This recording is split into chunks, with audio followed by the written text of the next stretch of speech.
Welcome to the party. I'm not here right now, but I want you to listen very carefully. These guys are very funny, so pay attention. Enough talk. It's showtime.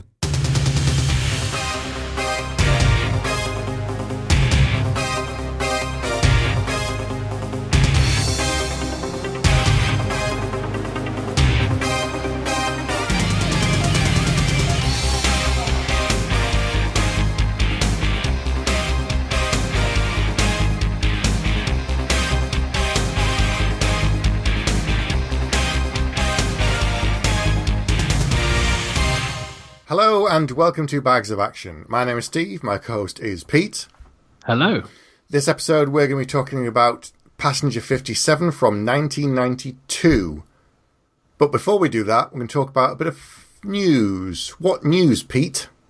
Oh, you want me to go first? Okay, so Dolph Lundgren is back in the limelight the last couple of years. He's been in Creed 2. He was in Aquaman, I believe, even though I haven't seen that. And now he's in a new film which has just got a trailer out called Dead Trigger. And we've both just watched the trailer for this. Yes, we have. Didn't prepare you for it. Neither of us have seen it before. We thought, oh, yes, Dolph Lundgren. The premise is interesting because it's Dolph Lundgren and a team of kind of assassins versus zombies. So, yeah. It's from Saban Films, who aren't they a games company, as in toys company? I'm not sure. This is based on a mobile game from 2012. The poster's good. From the producers of Machete Kills, Dolph Lundgren, from Expendables 1 to 3, The Punisher and Universal Soldier. Based on the hit first-person shooter game. But it might be more interesting if they'd made the film a bit like, I can't remember the name of the film, Hardcore Henry, that was made as a first-person movie. Whereas this just seemed to be him running around with some other people looking for the budget.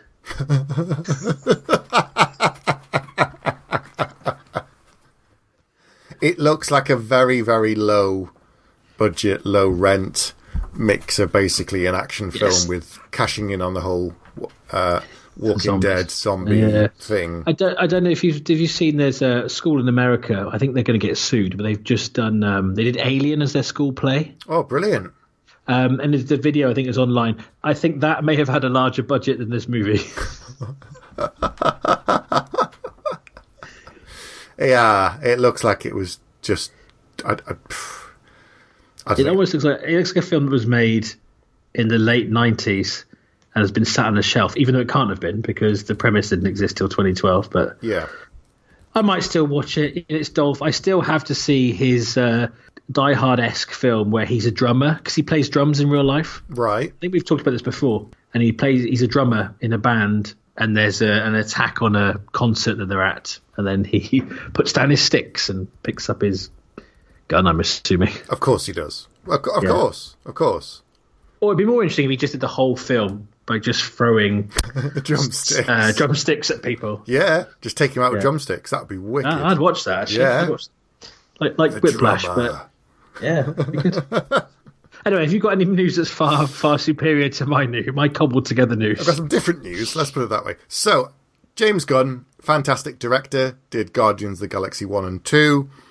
There was the whole kerfuffle, and then he was no longer doing 3. And he was announced about a couple of months ago that he will be working on Suicide Squad for DC. It has now been announced that that is going to be a reboot in all essence, new characters, and that is still going ahead. In the meantime, Marvel have now done a U-turn, and he's going to be working on Guardians of the Galaxy 3 again. I think it's quite interesting. I think regardless of what you think about the situation, which don't think it's the right place to talk about here, but essentially people didn't want him involved with the film, and what the outcome has been is he's now doing 2 films.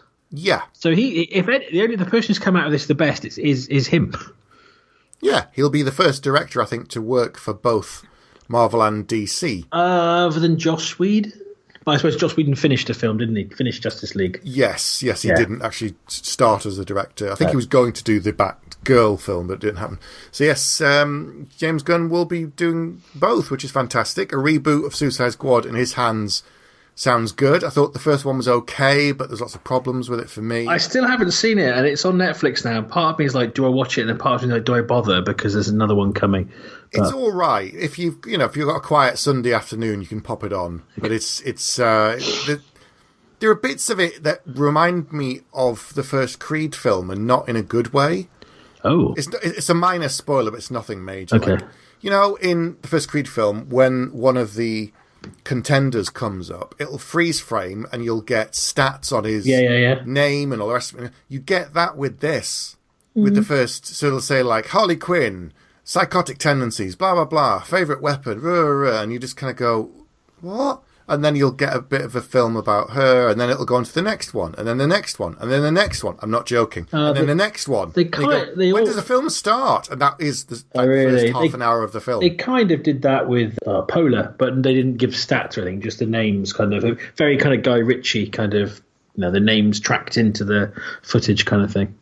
Well, it just kind of does that for the first half an hour to get you to the place where they're all in prison, and then the film actually starts. Okay. I'm like, oh man, you could have just done that in 5 minutes and then got on with the film.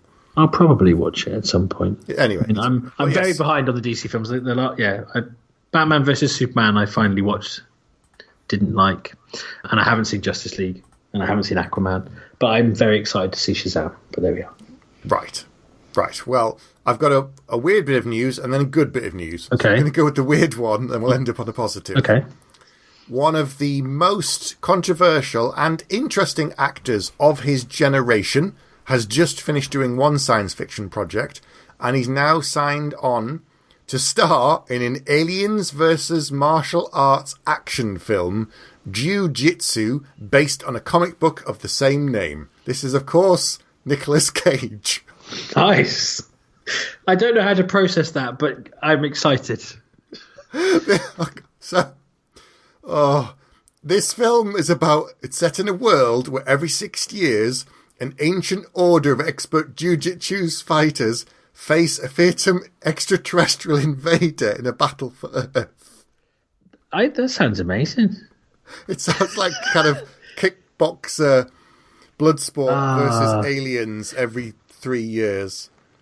Best of the best kind of thing. I've just seen who it's him and Alan Amusi, the guy from the new Kickboxer movies. Right. In it together. Yeah, it's the same writer and director as the two new Kickboxer movies. Cage won an Academy Award for leaving Las Vegas. I don't think he's going to win one for this. Wow. What are you saying, Pete? I don't know. Well, I don't know. Have you seen the two Kickboxer, the new ones? Again, I'd probably watch it. It is best of the best versus aliens, really. Do you know what? If you just said that, you remember, I think if I remember rightly, I still loved Best of the Best. I don't think you'd seen it before when we covered that on the show. I had not. No, and you weren't as keen as me, but again, maybe because you didn't see it back in the day. That's putting it mildly. Yes. Okay. I was not as keen. It's like Rocky, but with a team, and they kick as well. Come on. Kind of. Stuff. Anyway. If you just said Best of the Best versus aliens, that may be the greatest high concept of all time. See, this is why I work in marketing. You see, anyway. Yeah, it's true. And then you lost me with the Cage, and really lost me with the Kickboxer people. But never mind. Moving on from that news to something that we're both actually looking forward to. Oh. And this is, of course, trailers and now movie character posters have come out for John Wick Chapter 3. They have. I kind of wish I hadn't watched the trailer, even though I really liked it. It shows quite a lot. But it's definitely, I think, when we covered the previous ones, like the first one is small, self-contained, with hints of a bigger world. The second one is bigger world, and this one seems to be bigger world turned up to 11. Oh yeah. Which I don't think you couldn't really do. You couldn't make it smaller. And the premise of the fact that kind of everyone's after him feels like it's being delivered. And Mark Dacascos is in it. Oh yes. Who's great, and I think that's a brilliant bit of casting. I can't wait. It just looks like it's going to be absolutely batshit crazy. I think it's going to be brilliant. Hoping that the UK release date is the same as in America. It's May 17th in America. I think if we don't get it on the same day, it'll be maybe within a couple of days of each other. We're all pretty close at the moment these days. I hope so. It's the day before my birthday, so I'm hoping, midnight screening, seeing my 100th birthday or whatever it is, seeing John Wick. That would be pretty good. I'd be happy with that. I'm happy with that. Oh, fantastic. But yes, so that's some good stuff, and as we've said, some less good stuff coming up. We'll see. We shall see. I will watch them all and report back. Okay. In a row. Anyhow, let's get on to discussing our main film, Passenger 57. It has been a long time since I've seen this, possibly since it first came out. How about you? Same. I saw it on VHS, kids, in uni, I think. Me and my housemates, we used to do, it's like uni, you go out in the week and you stay in at the weekend. It's the opposite of being a civilian. So we'd, tend to get just 3 or 4 films out over a weekend. And I'm pretty sure this was a watch it in the flat movie with my friends. And I don't think I've ever seen it since. It's not on TV that often, actually. I don't think I've seen it. No, it's not. It's not, actually. It's it's an uncommon one. I'm not really sure why. Well, maybe we can discuss that. So, directed by Kevin Hooks, who did a lot of TV shows, the typical kind of action TV shows from back in the day, and then did a few films, but not that many. And I think we've talked about this a lot before, where these kind of 90s directors end up back in TV now because there's so much TV being made. So recently he's directed episodes of The Orville and Orville and The Punisher, some of the most recent things. Based on like Supernatural, Bones, The Good Wife, Castle, Scorpion, Agents of S.H.I.E.L.D., Genius, Good Cop, tons, and Preacher. He's even done Preacher. So he's, This Is Us. He's done 2 episodes of that. So that's, some of the top 10 TV shows of the last 10 years or so. He's been directing episodes of that. And there's 3 different writers on this, one of whom wrote Money Train, which was another Wesley Snipes film from a few years later. Yes. I remember it very well. It was the first time I ever saw Jennifer Lopez. And it's been a lasting impression on me. Scarred him. No, in a good way. And he also wrote Star Trek V, The Final Frontier. Oh, yeah, let's not do that one for a future one. No, let's not. No. So it's got a good cast. So you've got Wesley Snipes, and it's easy to forget because he disappeared for a number of years, but we won't go into that. How big a star he was in the 90s and how many films he made. And one of my favourite actors probably in the 90s, and he did a lot of these kind of action movies at the time as well. Things like Boiling Point, Demolition Man, of course. So he's obviously the main person here. Tom Sizemore's in here, who's always good. Bruce Payne, we'll come back to him. Alex Thatcher, I don't think I've seen in anything else. Liz Hurley. That was a surprise. I'd forgotten about her. I'd really forgotten about her. This is Bruce right Greenwood, at the of course. And Bruce Greenwood, Pike in the new Star Trek films, of course. Yeah. So there's 2 Star Trek links, look, already. There you go. So a drinking game. Yep. And drink. So you said you'll come back to Bruce Payne. Would you like to expand upon that, Pete? Depends how much you want to say this early in the show. But again, spoilers, etc. It's been out since 1992. You've had plenty of chances to watch it. He's the weak link in this movie, and he was when I saw it first, and he still is today. This is it the perm? Is that what you're saying, Pete? Pretty much the acting. I think he was just asked to kind of overact and kind of make this. Nicolas Cage. It's interesting we talked about Nicolas Cage because it's that kind of. I don't know if you saw a video the other day. Was behind the scenes on Spider-Man Into the Spider-Verse. And they're kind of get him to do more, and they keep giving him these notes like just bigger, and he goes, "Oh, you want me to go full Cage?" Well, wow. This is the equivalent of full Cage to me, because Wesley Snipes has got this kind of cool confidence that he oozes. He's full of charisma, and actually Tom Sizemore does as well. So at the start of the film, you've got these kind of characters you don't see in films that much anymore that have got this kind of swagger about them, and then for me, the film just takes a huge dip as soon as the villain comes on. And when you consider this is in the kind of Die Hard fit, there was a period of about 6 years where Die Hard copies were everywhere. were on a boat, you were on a train, you were in a hockey stadium, in a bus. And considering it, in most of those films, they've got really good villains. Under Siege has got Tommy Lee Jones and Gary Busey, both chewing the scenery. Plus Steve Seagal's stomach. Yes. cast against type. Whereas you've got, obviously Alan Rickman in Die Hard. And even later ones like Jeremy Irons in the third Die Hard film. And without being rude to Mr. Payne, it's just not the same level. I mean, this is a lower budget film than those movies. But I think when you've put Wesley Snipes in, when you've put Tom Sizemore alongside him, who's really strong, I don't know. It's why I put here. Yeah, he's like it's almost like Hannibal Lecter. It's just this kind of. I don't know what I mean. I'm jumping ahead in a way, but what did you think of Snipes, Sizemore, and Payne? We don't really do it in the order anymore. We just kind of discuss the film in general. So Wesley Snipes has this very kind of laconic style in this thing. He's quite laid back, and he gets a little bit annoyed with the air stewardess played by Alex Datcher at some points at the start of the film, and then later on, he gets over himself, but he is a bit uptight. Tom Sizemore, he's good in this. It's a bit of a weird role for him. I mean, by the time he gets to things like Saving Private Ryan, he's phenomenal in that as a kind of wingman to Tom Hanks. It works really well.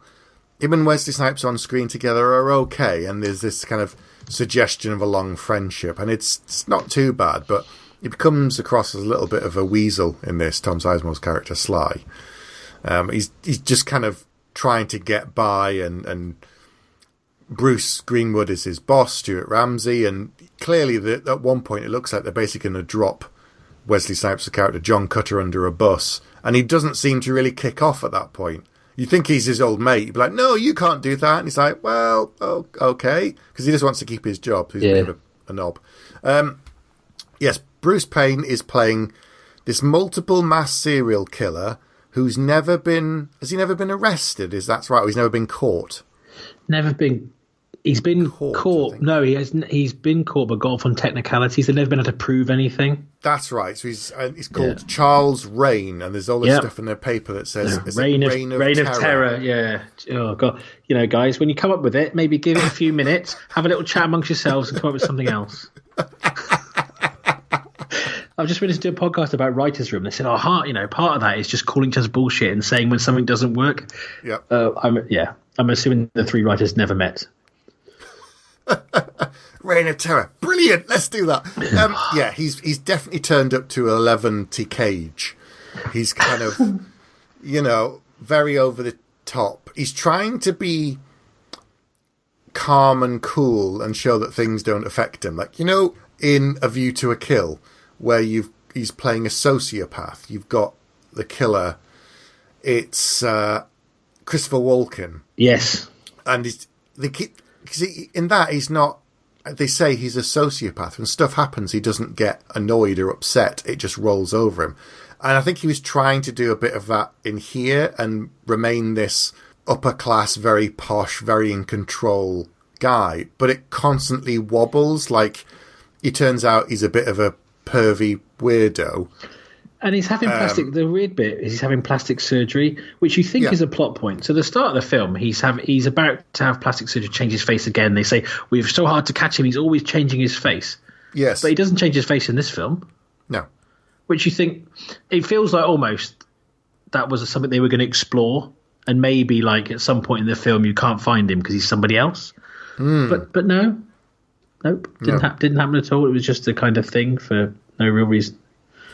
I think he's definitely the weak link. And having not watched this for probably 20 years, and then watched it last week, I thought, and I got halfway through and paused it to get a cup of tea. That's how hardcore I am, cup of tea. Nice. And I suddenly thought, hang on, I'm sure there's more of this on a plane. Yeah. Because not all of the film is on a plane. Very little, in fact, if you look at it. But then they get back on the plane, and I went, I know. Oh, okay. This is what I was remembering. Yeah. My main thing about this film, looking back, is I remember it had a really good trailer. Right. Because they're the bits you remember. I remember, like, people were like, Die Hard, but on a plane with Wesley Snipes. This is going to be, and all the kind of blaxploitation lines. There are only about 3 of them. Mm-hmm. In the film, they just come at random points. Oh yeah. But in the trailer, that was kind of what the film was. It was, going to be a kind of throwback to those kind of 70s movie. Mm-hmm. And it's not really that either. It's. I thought that I liked the first 20 minutes. And then I started to wonder why things were happening. And then I wondered why more things were happening. Then it reminded me of when I did GCSE drama and used to have to improvise a story. And because we were teenage boys, you just run around and fight each other. And that's kind of what it felt like. Having said that, it did remind me that Wesley Snipes is actually very good at fighting. He's so we're talking from an action point of view. Yep. The fights he gets in and the close-up fighting is really strong. Mm-hmm. I'm sure he had a stunt double on his film. However, you can see that he is doing some of it himself. He does Brazilian martial arts, doesn't he? I forgot what it's called. Caipora, I think. I'm not sure. But you think of this. This was 1992, yeah? Yeah. It was only 6 years later that the first Blade film I know. came out, which seems ridiculous because it's a million miles away in some ways.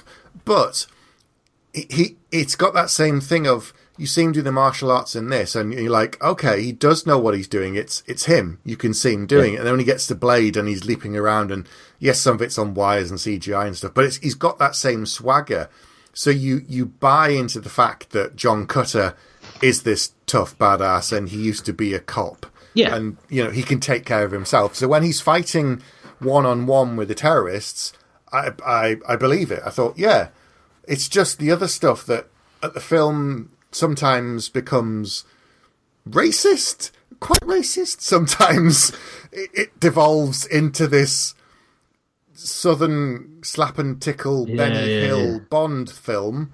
And then other times it becomes executive decision on a plain Die Hard thing. Yeah, I think about 4 films were happening at once, and I enjoyed one of them. Do you want to talk about the country fair? Oh God, yes, that. I don't know if I do or not. There's the racist sheriff. Oh, but he assumes because he's black that he's one of the terrorists rather than the head of security, and then Bruce Payne's got Mr. Terror, whoever his name is. He kind of tells them that he is, and they believe it, but he kind of wins him over, and it's actually really uncomfortable now. And maybe at the time it was like, doing this blaxploitation thing, and he wins this guy. He's a bit of a racist, but he doesn't know any better. He's okay. But now you watch it and you just think, I don't know. Like you say, the things you're kind of mentioning, like it almost reminds me of like things like Smokey and the Bandit and the Bond films that had that kind of side to them. But this is 20 years later. Yeah, uncomfortable drinking game. Count the number of times Chief Biggs calls him boy. Yes, yeah.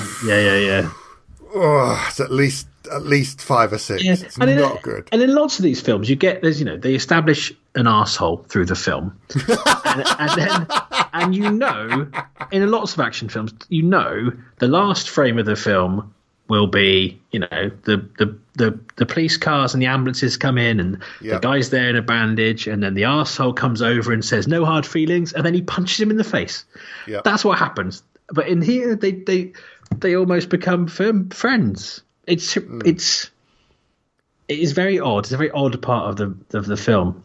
Yeah. And it's an odd part of the film, like tonally, because it's like, because John Cutter is like, he says he's the best at what he does. He's had this whole situation where his wife has died, and he's kind of gone into the background, and he's doing this kind of safe role in training but he's obviously got a bit of a chip on his shoulder. But all the way through, he's talking about how he's the best. But then you do get these kind of comedy moments. But most of them are, like you say, racist. There's the old lady who's a frequent flyer. They sit with him, who thinks he's Arsenio Hall. Yes. Uh-huh. So again, from my memory and from the trailer, it's like, do you know what? This black guy is kicking ass. He's a brilliant action actor, and he himself is making these kind of blaxploitation comments. Yep. And that's kind of okay. You know, he says, like, you know, always bet on black. I was going to mention that at one point, because he says to him, "Are you a gambling man?" "No, not really. I'll give you a little piece of advice. Always bet on black." Which I didn't like that line as much now as I did in 1992. But it just, you go, well, okay, he can say these things, and it's part of his kind of swagger. Mm-hmm. But yeah, it's a very odd film. It's weird, isn't it? How time has distorted our view of it. I remember when we said we were going to do this, I was like, "Oh, this is a brilliant film. I loved it. It was so good." I remember you saying that. So when I pressed stop on this and looked at my notes, I thought, this is going to be an interesting episode, because if Steve is still a massive Passenger 57 fan, is currently writing his Passenger 58 fan fiction, we might be in for a lot of trouble. Yeah. It was definitely not the film I remembered. It was a film very much of its time for all the things that we've talked about, but if you look at it from an action point of view, it's quite unique as well at the time. As we said, you got lots of things that followed and it copied, and they did lots of versions of it, from, you know, Executive Decision to other stuff we said. But at the time, it was probably quite unique in that you've got a black lead actor in the main action role. Yeah. It's on a plane. It's to do with terrorists. Now doing something like this is probably a bit more prickly because of everything that's gone on in the last 20-odd years. But he's the lead. He's an accomplished guy who knows what he's doing, and he essentially takes them on one at a time. It's all of the other stuff. It's all of that. They get off the plane. He gets involved with the locals. They're all a bunch of backwards hicks. He goes to the country fair. You know, takes them out one at a time and then gets caught back up and gets back on the plane. If it had just been all on the plane, in the sort of Con Air type thing, I think it would have worked a lot better. I think that's almost the film we've all made in our heads, because we've taken the trailer and the premise. It's called Passenger 57, not bloke who gets on a plane and runs around a bit at a country fair. And so much of it just makes no sense. I'm going to get off the plane. It needs fuel. I'm going to get back on the plane. It feels extraordinarily contrived to me, and I appreciate it's an over-the-top action film. The challenge I've got is, having looked back at this was made in the same year as Under Siege, right? And saying that, when did I last watch Under Siege? I think Under Siege still holds up. Maybe we should pick it. Yeah, it's. Like the stuff when they're running around and the FBI have got reins, and then they decide to put him back on the plane to stop them killing the hostages, which didn't make any sense. Well, I think the idea was that they were going to get the other hostages off and then sniper him. Yeah, make the people come to the door and shoot them. But that didn't really work because he knew there was more than one, and so that was strange. There's the bit where... Is that the thing, right? Wesley Snipes says, "Let me go in and talk to him," when they're trying to convince him to make it sound like it's his idea. And I thought, oh, he's got a brilliant plan. Yeah. And the plan is, we're just going to have snipers. I was like, well, that wasn't worth doing. You didn't put a bug in his pocket or something. Yeah. That's a bit weird. There's all the bits to do with, is it Forget, played by Michael Horse? Yes. When he goes downstairs and they're fighting and all that kind of thing. And the other bloke with the jacket, who's also a bit dodgy. And I don't know, there's a lot going on that just seems quite disparate, like lots of different films, as you say. Yeah. When they go to the fair and there's all of that bit, that reminds me of the John Lithgow film that we did years ago. Oh, where he's the villain. Oh, Denzel Washington. No, Ricochet. Yeah, it reminds me of that a bit. Except John Lithgow is obviously a lot more convincing than Bruce Payne. Sorry, Bruce. He's never coming on now. Oh man! He was all lined up. Just unsend that email. Yeah, and delete. Check for read receipts. I think it was a great idea. I think it was very unique for its time. I think they had a lot going for it, and I think if we watched it back then, plus we weren't nearly as spoilt as we are now with the amount of material, would have held up a lot better at the time. But looking at it with an older eye and a more seasoned film viewer eye, I was less impressed with it. Despite some bright spots like Wesley Snipes and his performance and the action that he does. The fighting he does, like he's hidden in the toilet, they don't know where he is, and like so when the guy goes in to find him and he kind of beats him up and puts his head down the toilet, that's really good. And when he goes down, you've got these really strong kind of fighting moments, and you think, oh, if he's going to go around the plane like you said and pick them off one by one, but it's almost like they lost confidence in their own premise and kind of went, yeah, people are going to get bored of him just running around the plane, hitting people. Yeah. Why don't we land it? Which I guess they kind of did that in Con Air as well. But I guess Con Air was such a different film, more of an ensemble piece. Yep. And the one thing about Con Air is it kept its tone. It was always kind of slightly arch. Yeah. Whereas this is, there's the black and white flashbacks to how his wife got killed, which is quite serious. You get some like very early 90s saxophone as like Lethal Weapon-y kind of music going on. Mm-hmm. Then you get the bit with him going through security and the woman kind of pretty much feeling him up. I'm pretty sure you don't get checked down by someone of the opposite sex if the bleeper goes off. No. Nope. But it's a black thing. So, yeah, and the stuff with the training. So some of those bits, the building blocks are there. And then, I don't know, I quite like the bit where the kid kind of sees Rains and kind of pretends to shoot him, and then he shoots back with two guns and handcuffs. But I don't know, maybe in America this happens all the time, but it just feels a bit strange. They even said afterwards, you've allowed the world's most notorious plane hijacker, you've transported him on a plane full of families. Yeah, serial killer on a plane with everybody else. And it's like, oh, the FBI don't tell me. And like, I'm pretty sure they wouldn't just put him on a normal plane. And I think five hostages still die in this film. They do. They kind of forget that. Like Which, you say, if you're going to make a film like this, which is kind of larger than life, and this one-person army, it may be like one person dies, and then that heightens the stakes, but he saves everyone else. I think 5 people is quite a lot. And in real life, yes, but in a film like this, it just feels... But I guess that also leans into the other bit. Because he keeps saying how good he is, you don't ever really think that Cutter's in any jeopardy. Yeah. I don't think. You're just waiting for him to finish what he's doing. Yeah, and I don't think they made enough use of Marty, the Marty character.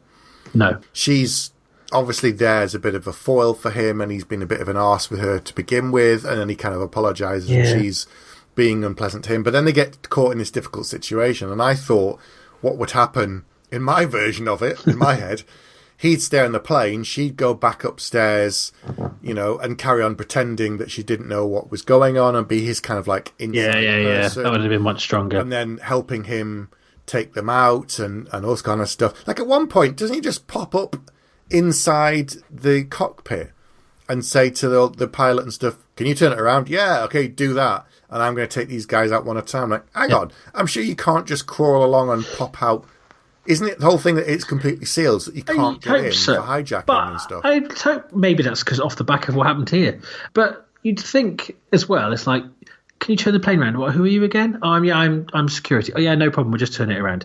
So, one, you've just gone, yeah, okay, I'll turn it around. Also, there's terrorists on board who have just gone, hang on, why have you turned it around? So he does put I know he's very good at what he does, but he does kind of put everyone at risk kind of multiple times, really. Yeah. Yeah, I mean, there's a nice moment where he accidentally calls the attendant by the name of his wife. But yes. I don't know, but you almost want, like, again, in a lot of films, because we've seen this situation where how his wife died, you almost want a carbon copy of that scene. I don't think we got that. Maybe I haven't written it down. You didn't get did you get the same kind of thing with the attendant? Because you'd expect that almost. He does put the gun to his, and then he puts the gun down. And then Rains tries to shoot him, but he jumps out the way, and this is what causes problems, and they have to take the plane down anyway. Yeah, there are a couple of nice twists, like Elizabeth Hurley's character is very, very nice and very pleasant and being nice to the kids, and, she's really kind of positive, and it's her first day, and she's getting on with Marty and fitting in really well, and you think, oh, she's nice. And then the twist is, of course, she's one of them. I'd forgotten that. I hadn't saw it coming. That as well. But I was like, hang on, she's English. Villain. Yeah. She shoots someone like really quickly Yeah, as well. she does. I'm like, oh wow, okay, I really didn't see it. That must have been such a peach or a role for her. Like, you're going to catch. Like, what am I doing? You're an air stewardess. Oh, really? Is that it? Yep. And then you get the part, and then actually you're going to be a villain. What? That would be wicked. It's got to be one of her earliest roles too, I would think, in '92. Probably. So that must have been brilliant. Pretty early days for her, and very different perhaps the normal kind of thing she'd get, because she is of who she is. Yeah. Not often she'd probably get to play villain. So, but that was a nice twist I'd forgotten. But it's a very patchy film, as you say. There's lots of different things going on. There's lots of elements that don't really work, and I'd just forgotten that it wasn't all on a plane. Yeah, but I don't know. I'm not the world's leading authority on cabin pressure, but I don't think you should shoot a gun on a plane. Yeah, that's the other thing. They do shoot quite a few guns on the plane, and I'm sure you can't actually do that because it would blow a hole and then you'd rip out everybody and then the plane would crash. Yeah, and little things like that. It happens a few times, and almost like it's almost like these are the okay bullets, but that bullet there, that's going to make the air cabin pressure drop, because it does drop eventually. Yeah. But they have kind of, And also, if you're going to kill off your villain in a film that's inspired by Die Hard, don't make him fall in a very similar shot. Do you think it was inspired by Die Hard? Well, yeah. I don't think this film would exist without Die Hard. Really? I don't think... Yeah, because Die Hard created a genre of lone person trapped in a place. And that was, 88. This is 88. This is 92. If you follow the line through, like, say, this was 92, so was Under Siege. So they've already had Die Hard 2 by this point. Ouch. What's the Van Damme one that's in a hockey stadium? Not the one with Deadly basketball. No. Deadly. I was going to call it Deadly Puck. I'm sure it's not called Deadly Puck. Deadly Puck. Deadly Puck. It should be called Deadly Puck. Sudden Death. Sudden Death. See? Do you see the play on words there, which is much better than mine? Yeah. That was in 95. So it was a run, really, that, as I said, there's like a 6-year period, I think, where there were lots of films that were trying to be Die Hard. And they were all avid, the reviews would always be, this film is Die Hard on a... So this was Die Hard on a plane was pretty much how this was billed everywhere, really. Ouch. So... I think they found their Bruce Willis. Yeah. That was probably about it. They definitely found the lead, I think. Yeah. Well, just between watching this and Face Off and the Punisher TV series, I am never going on a horse carousel again. What do you say? They're very dangerous places. Very dangerous. Although, saying that, I don't like heights, and the Ferris wheel scene is he's hanging onto a Ferris wheel. Again, it's kind of all over the shop. I don't understand. I don't understand at all. We should probably... Are you ready to give it some scores? I think so. Okay. Enough with the yak. What is your score? Shall I go first? Yeah, go on. Because I chose it this time. Yeah. It's been a long time since I've seen this film. There are some bright spots to it. There's a lot that I've forgotten. I definitely had rose-tinted glasses with this and painted a much different film in my head. More of it being on the plane. I'd forgotten some of the other kind of surrounding characters, so there were still some surprises for me, like Elizabeth Hurley's character. I'd actually forgotten about the main villain in terms of what he was like and how weird he was. But maybe back then when we watched it, we just thought he was a bit quirky and interesting and, different and not Alan Rickman. So maybe he was trying to be Alan Rickman. There are some weird comedy moments. We've said there's a bit of kind of weird backhand racism in there. It's a proper mixed bag, this film. No pun intended. No mixed bag. No mixed bag. So, despite all of the good things about it, I think I can only actually give it 2 bags. That's harsh. Well, not really. Well, go on. Okay, here we go. As we said before, kind of, what tends to happen is one of 2 things happen, really. We see a film back in the day, we watch it now and go, oh, that is just as good as I remember. Or we see a film like Surviving the Game, where I thought it was amazing back in the day, and then I watched it and went, Oh, what was I thinking? I was young. I was foolish. This is the first time that I wasn't that fussed on a film, and then I watched it again, and I still wasn't that fussed on it. So I had the same experience I had the first time, which was, Wesley Snipes on a plane. This is going to be great, even because I kind of forgotten, like you said. And then I watched it and went, oh shit! I completely forgot this film falls apart halfway through, and the bad guy's really annoying. So I had exactly the same experience. I watched it with my wife, who was just like about 20 minutes in, was like, "Yeah, I'm going to go on Facebook." Wow! Yeah, Ouch! Yeah. So I thought Snipes was brilliant. I think, as I said before, Tom Sizemore is pretty good. Funny, I was just looking at his IMDb page. He seems to be the new Eric Roberts. He's making an average of 12 films a year. Tom Sizemore. He's got, I think, 10 films currently in post-production. But anyway, so he might come on, if you ask nicely. So apart from those two, the rest of the film is pretty flat. I think the kind of female lead is quite good, but she's not really in it that much. No. And again, if this was made now, she'd probably get more to do. I've put it halfway through, maybe it's even nearly that. The whole film kind of falls apart. It loses its own premise, and then it just becomes a series of events in a row. I thought the plot and the script were kind of underdeveloped, and it wants to be like a blaxploitation Die Hard, but it's like a sub Under Siege to me in total. Bruce Payne's character was really annoying and kind of chewing the scenery in all the wrong ways. But I was torn when I was doing the score because Wesley Snipes is so good, and this is an action movie podcast, not and the fight scenes are really strong, but they are only about 5 minutes of the film. So I put here, this is as big a mess as I remembered. 2 bags. Okay, so you said I was smart. I know, You've already given it 2 bags as well. I was just building up for the audience. Oh, very good. I could have said 5, but that would have been I would have been a bit disingenuous there. Yeah. But yeah, so okay, yeah, only 2 bags. Yeah, I can see why there hasn't, because I remember thinking, they made another Under Siege. They made quite a lot of these films had sequels. Why isn't there a Passenger 58? And now we know. We remember why. Yeah, it wasn't. Yeah, not nearly as good as we remember, but that's okay. This is what this is all about. It's exploring these films of the past and the present to see if they're as good as we remember or as we hope they're going to be.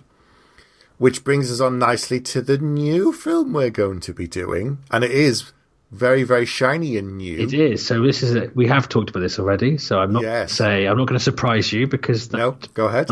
So now I was going to pick this before and we talked about it and I was thinking about picking it. And then I changed my mind. And I changed my mind because I've never seen a film marketed so much in my life. I see this film poster about 10 to 20 times a day, every day. It's on every digital billboard. It's on every poster. It pops up on every ad, on it everywhere. But I will not allow that to stop me from watching it now because we're going to do it. So we're going to do Triple Frontier. Yes. Now, I saw the trailers for this a long time ago, going back months, and that looked incredible. The cast, I'm just going to say the cast looks amazing. Yes. You've got 4 big names and 1 name, forgive me, I'm not as familiar with. So you've got Ben Affleck, Oscar Isaac, Charlie Hunnam, Pedro Pascal, and a guy called Garrett Hedlund, who I'm not as familiar with. But those 4 names, they're, whether you like the individuals or not, or what some of their projects or not, they've done a lot of work between them. Really good stuff, like amazing stuff. Yeah. I mean... originally, Leonardo DiCaprio was in the cast but pulled out.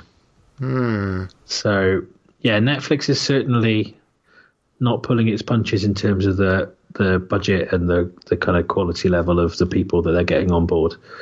So, it's the same thing, really. I saw the trailer and was like, this is like proper old school kind of team movie. With a really strong cast. I was really excited. And then I've been overly marketed to the point of submission in a way. But it's only been out like a week or so at this point. So it looks incredible. So the story loosely is that 5 former Special Forces operatives reunite to basically get a retirement fund because they've been doing this for a long time and they haven't got safety and comfort and security for all the stuff that they've given. So they go off the radar on an unsanctioned mission to raid like a drug lord's stash and take all of his money for themselves. But they've got no backup, no support, and nobody knows they're doing it. And it's just the 5 of them, and that's it. Yeah, and it's a little bit like Three Kings. It reminds me of the premise. Yeah. In a few ways. And it's written by the guy who did Hurt Locker and Zero Dark 30. I'm pretty sure that at one point, maybe when DiCaprio was attached, that Catherine Bigelow was due to direct this. And I think maybe at the time it was still being looked at as a cinema release. That would make sense based on the writer having worked with her twice before, but I might be wrong about that. It looks incredible, though. I'm really looking forward to this, and I just hope... I mean, I haven't been quite as... seen the trailer and posters and things for quite as much as you, so I'm probably looking forward to it a little bit more. Yeah. But with such a big cast, and the trailer did impress me, I'm excited. And it's a little bit longer than... So we just did Passenger 57, which was like an hour and a half, if that, or something. Yeah, it was just it was pretty quick really, watch. really short. It was 1 hour, 20 minutes. This is just over 2 hours, so it's and it's been a little while, I think, since we did a new film that neither of us has seen before, so that'll be interesting as well. Going into it cold. Yeah. Last one was Den of Thieves, I think. Oh yeah, I say that. So that's only the episode before last episode. That was months ago, Pete. It was. It was 2 months ago. Yeah. So yes, next month we'll be doing Triple Frontier. Have you seen it already? What do you think of it? If you haven't, maybe you should watch it with us. Well, yeah. And then let us know so we can put some of your feedback into the episode next month. And equally, if you've seen Passenger 57 and have a completely different view to us, or shaking your fist right now at the speaker, have you seen it recently, or are you still just going off the memories of the past? That's the thing. How much do you actually remember of how good it is versus what's the reality? That's the thing we want to hear. So, yes, let us know. You can email us, bagsofaction@gmail.com. You can come onto the Facebook group. You can come onto Twitter. And don't forget that we're also now on YouTube, where we're posting monthly episodes every week, but also new 5-minute reviews of other films. So don't forget to subscribe and like the channel to keep up to date with all the latest news on there. Yep. I may even do a 5-minute review of Dead Trigger starring Dolph Lundgren. I don't think it maybe will get the full hour treatment. No, but, I don't think so. Yeah. No. Yeah. Okay, wrap us up, Pete. Thank you for listening, if indeed you still are. Good night. Good night. You have been listening to Bags of Action. No bullshit. You'd better stick around for the next episode, because if you're lying, I'll be back.